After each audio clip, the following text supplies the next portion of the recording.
Welcome to Warrior Selling, the world's most influential sales training program, presented by FPG CEO Jason Forrest with FPG President Mary Marshall.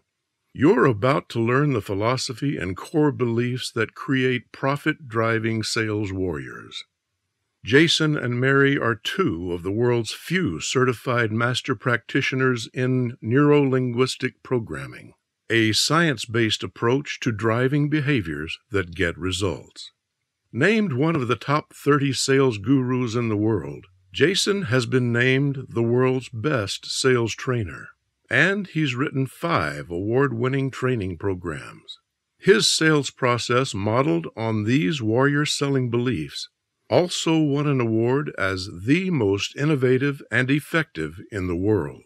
It's time for your team to believe what a sales warrior believes, so they can earn what a sales warrior earns. Hey, this is Jason Forrest, CEO of FPG. Thank you for spending some time with me on what I believe are the beliefs that cause top salespeople to stay at the top. Here's how this recording works. First, I'm going to give you a summary of the philosophy of our Warrior Selling Sales Training Program. Next, we're going to go through each of the 15 beliefs of a sales warrior. After each belief, you'll hear a deeper dive into the belief with me and FPG President Mary Marshall, who's also an amazing thought leader and keynote speaker. This is going to give you, the listener, a clear picture of the concepts and beliefs that really create a true sales warrior. Enjoy. The question I'm asked the most is, what is a sales warrior? The best way for me to answer this is to share with you the philosophy and the 15 beliefs that form the root of our award-winning Warrior Selling Training Program. I think philosophies are everything in life. Think about a philosophy when it comes to being a parent. I've adopted a really simple philosophy as a parent that I have 2 main roles that I share with my kids: to keep you safe and to set you up for success. That's my simple philosophy. Every time my 2 kids push back or they argue with me, I go right back to that concept and I ask, hey, what's my job as a parent? And they say, well, it's to keep me safe and to make me successful. And I'll say, great. So is what I'm asking you to do right now in alignment with keeping you safe and making you successful? And then we're immediately back in rapport. Instead of spending all this time arguing and going back and forth, now we're back on the same page. That's my parenting philosophy. Look, everyone has a philosophy. The question is it serving you? Is it helping you to achieve the goals you want to achieve in life? Sometimes it's not. See, I wasn't a successful parent until I adopted that philosophy. I had a different philosophy that caused me to make less effective choices with my kids on a daily basis. Now, I have a philosophy that's actively serving me and helping my kids grow.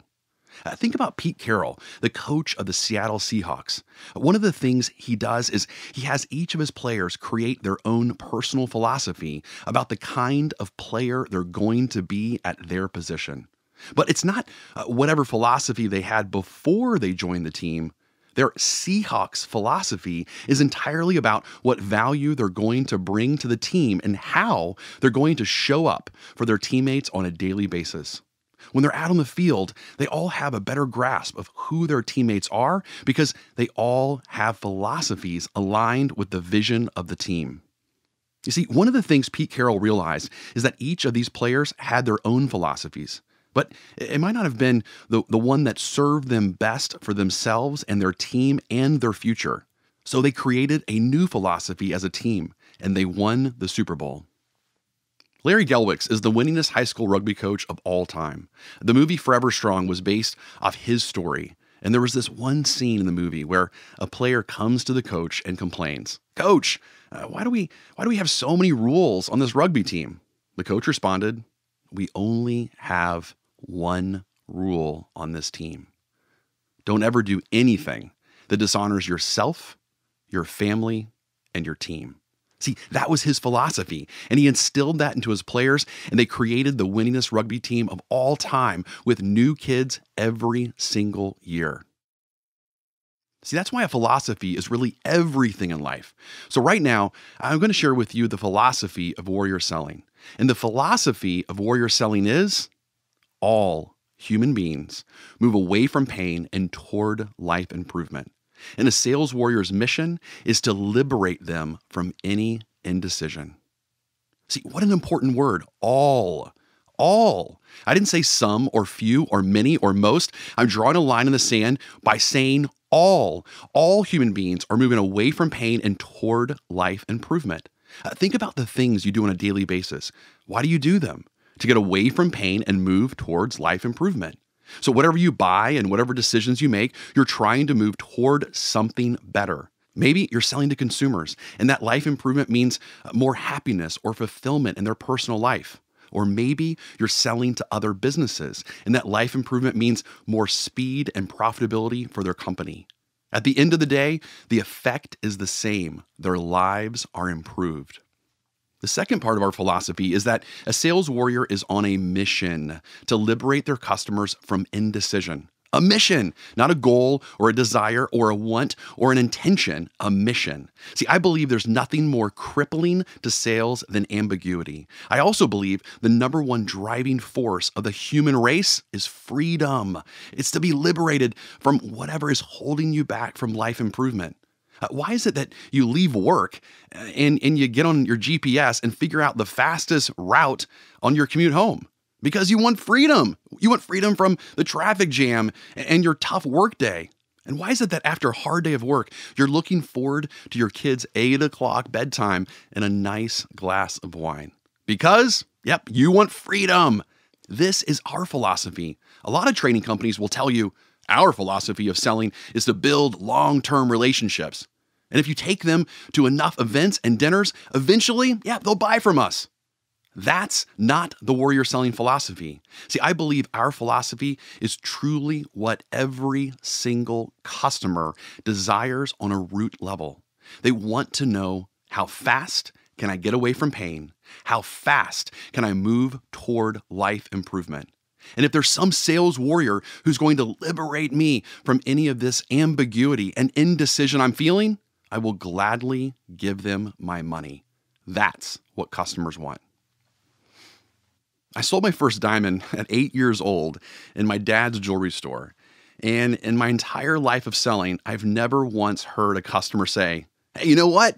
I'm going to put off that life improvement until next year. You know what? I'm not happy right now, but I'm just going to wait. I'm going to wait until next year to improve my life. Look, once someone really figures out how it's going to improve their life, no one puts that off. No one will ever procrastinate on that decision because it's too important to them. And that's the true philosophy of a sales warrior. So Jason, your warrior selling philosophy is all human beings move away from pain and toward life improvement. And a sales warrior's mission is to liberate them from any indecision. And what I know about most people's philosophy is it's either something where we've seen that somewhere else in our lives and we're modeling it here within our own lives and our own company, or we're rejecting a different philosophy to create our own. So which one is it for you? It's a great question. I would say it's a little bit of both, right? So both you and I are master practitioners in NLP, neuro-linguistic programming. And, for a long time, what people thought was that people only buy because they're moving away from pain. That is another training company's philosophy. But what we've realized is that people are more complex than that. People are buying and doing anything in life to move away from pain, but also to move towards life improvement.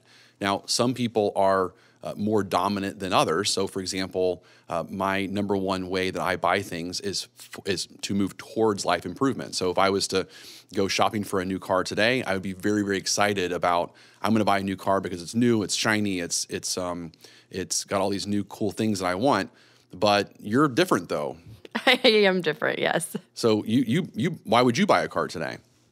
To get out of an old car that I didn't want. I'm definitely a move away person, except for with shoes and handbags, but everything else is definitely a move away objective. So for you, you're more of a move away person. For me, I'm more of a move towards person, but we both have a little bit of both in us, depending upon what we're actually purchasing. So for example, as a business owner, as a CEO of the company, I'm definitely moving towards life improvement, towards improving my business from a speed and profitability perspective.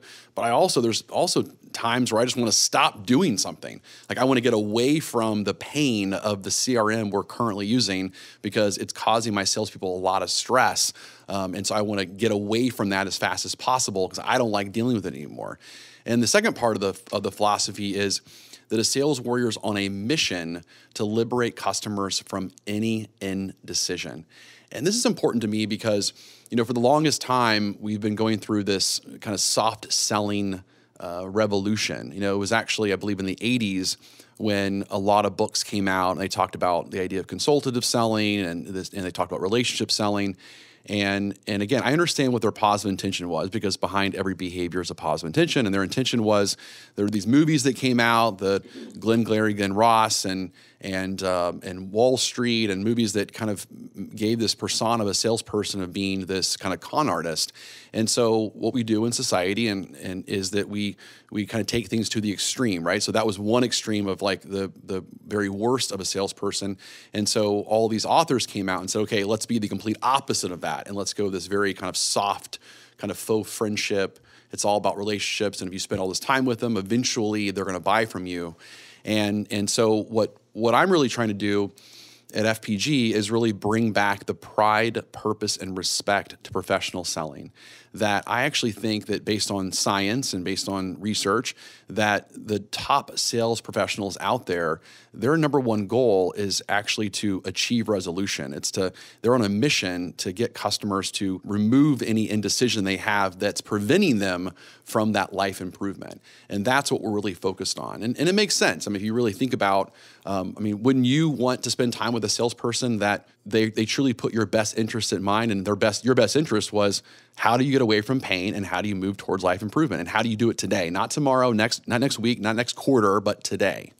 Yeah, well, what I love about that, as you said, it's the sales warrior's mission to achieve resolution, and that's because it's in alignment with the buyer's ultimate mission, which is to achieve resolution. When I need something, when I need a product, a service, I'm shopping for the company, or whether I'm shopping for myself and it's something that I need, I want to get it done fast.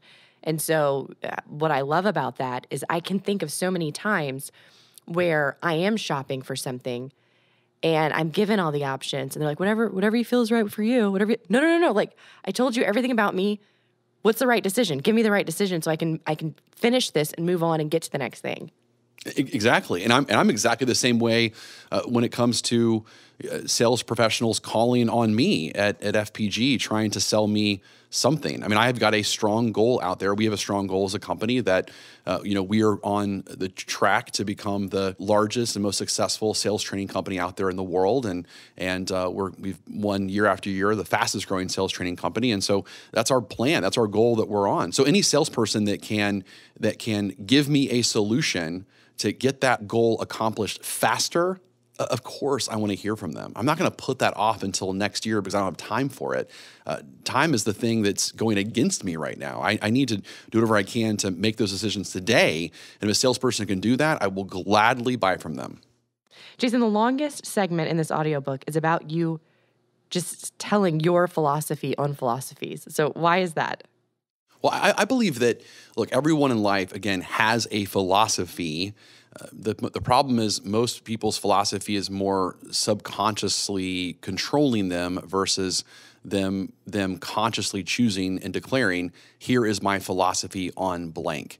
Here's my philosophy on relationships, on life, on work, on working out, on health, on wellness, whatever that is. And the example that I gave in here talking about my parenting philosophy, I mean, you're the one that taught me this. You were the one that taught me this. I recognized one day, and I had awareness that the way that I was kind of parenting my kids, I just didn't have enough boundaries that were really set for them. And so my subconscious kind of autopilot philosophy was more of like the fun dad and having a great time with them.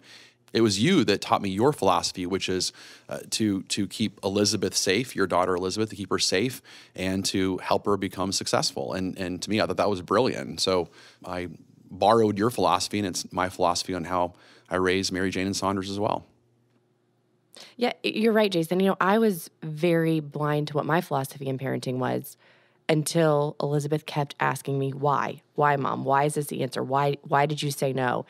And realize that, saying, because I said so, or realizing that, because that's what my mom said in that situation. I don't really know why I'm saying this, that I needed to come up with it. And that's where the two things came from. And so once I became conscious there, realized, look, every area of my life, I want to be making a conscious choice. I don't want to be running on autopilot and just doing things because it's what I've heard before and what I've done before. It's what I've had my last manager said, so it's now what I'm going to say to my team. That wasn't acceptable anymore. And so looking and really defining a philosophy in each area of my life became really important because of that. Yes, and so for everyone who's listening right now, one of the most important things they can do is figure out what is your philosophy. I hope that you agree with our philosophy of warrior selling, but just the same, decide what is your philosophy in the other areas of your life and watch how that changes your life forever.